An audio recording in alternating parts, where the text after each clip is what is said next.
Здраво и добре дојдовте на Анахата Йога. Јас сум Ана Симоновска, повеќе годишен йога практикант и сертифициран йога учител.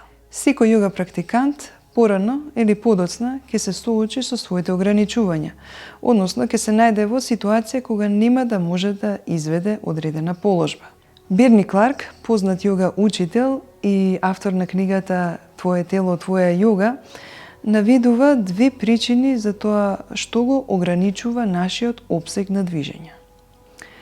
Тие две причини се компресија и тензија. Под тензија се подразбира отпорот на ткивата, односно мускулите, лигаментите, фасцијата, кожата при нивното растегнување.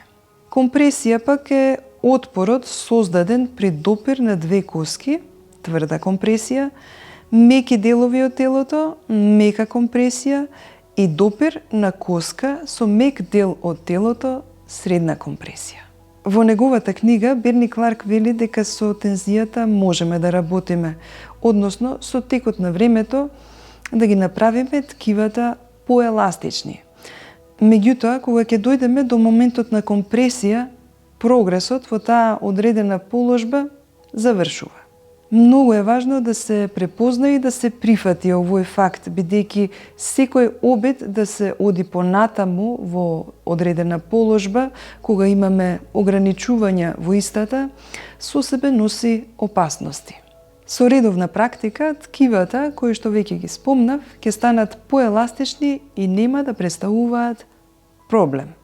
Меѓутоа, кога практикантот ќе се соочи со компресија, можеме да кажеме дека тој се соочил со својот ѕид.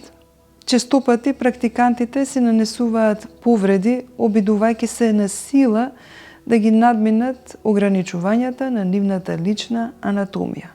Следејќи ги сензациите во нашето тело и точно проценувајќи ја причината на ограничувањето, полека, но сигурно градиме слика за нашата уникатна анатомија и можеме да ја прилагодиме практиката соодветно на нашите лични капацитети и потреби, при тоа работејќи со, а не против телото.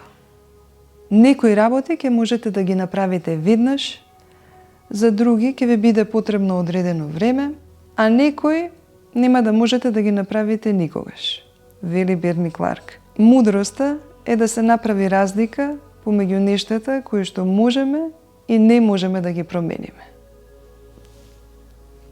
Намасте.